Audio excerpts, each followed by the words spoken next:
a super exciting announcement to share with you all. My second book just came out, Edible Plants of the Pacific Northwest, which is a visual guide, lots of pictures.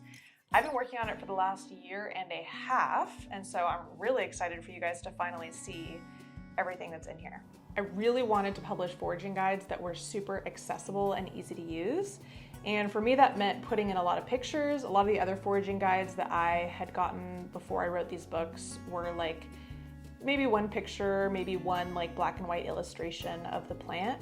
And I just didn't find that very helpful when I was out in the field. So I made sure when I wrote this book to put a lot of pictures in there to help you identify, but also to help you understand like how to harvest and process the plants. It was also really important to me in this book to put a lot of in-depth information in there. Another problem that I had had with other foraging guides is that there just wasn't a lot of information for every plant. Like there may have been like 200 plants in there, but then there wasn't really enough information on any one plant to actually go out and harvest it.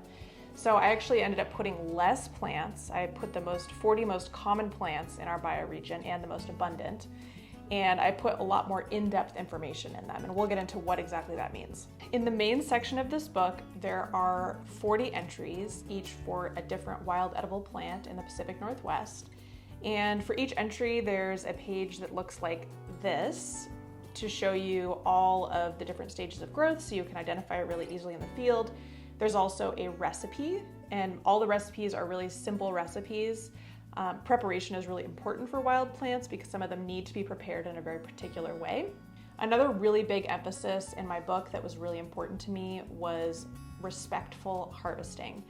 So for each of the plant entries, I have information about what that means for that specific plant. I talk about a lot of different things. One of the things I talk about is like how abundant is it?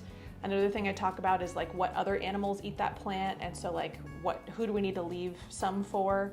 And then some of them, there's certain harvesting techniques that save the plant or conserve the plant in some way. And then some of the plants in here are actually invasive species, so I also mentioned that kind of information. As foraging gets more popular, I think that that kind of information is more and more important, and not all foraging guides include it. So make sure that you're thinking about that as you're harvesting and getting into foraging.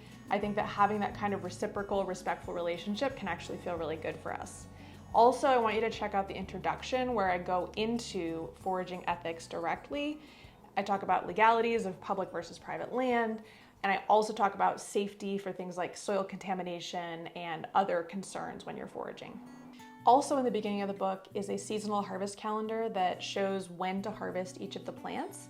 And then at the end of the book, I actually go through several different poisonous and toxic plants, including toxic berries, that you should not harvest. One thing I spent a lot of time on in this book is actually taking pictures of the birds and wildlife that interact with the plants in this book. So you'll find pictures in here of rabbits and birds and deer. And I thought that that would be just a great way to tell the story that more species than just us are interacting with these plants, and we need to respect them. Because of course you can write about it, but showing it is so much better. And I had so much fun like wandering around in the bushes and staying really still and trying to get these pictures, which was actually quite challenging.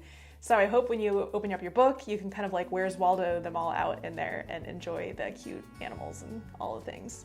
If you're interested in buying my book, I will put a link in the description, and I will also put a link for my first book because these are actually meant to be a pair. This one's about medicinal plants of the Pacific Northwest, this one's about edible plants, and they have a very similar format. I also wanted to let you guys know that I am working on a third book, which is going to be about Winter Twig ID, so it's identifying trees when they don't have leaves in the wintertime. Again, lots of amazing macro photography of twigs and buds and leaves, dead leaves and stuff like that. And that book will be coming out in fall of 2026, so look out for that. Of course, I will let you guys know when it comes out on here as well. I will be doing a book tour in Seattle, Bellingham, and Yakima, I believe. So check out my Instagram, or you can add yourself to my newsletter if you'd like to attend one of my book events. I just want to thank you all for supporting my channel.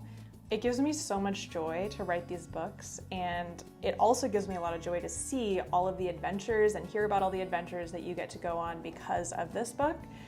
And to me, foraging is it's about a lot more than just like taking things out of nature and like harvesting. It's also about observing and learning to care for our natural spaces. So I really hope that that intention comes through in this book, and that will plant a seed in you to be a good steward of the earth. If you enjoy my channel and you'd like to go deeper and support my work, consider joining my Patreon page, where I share exclusive content such as live monthly classes, extended cuts, and exclusive articles about herbalism and plants.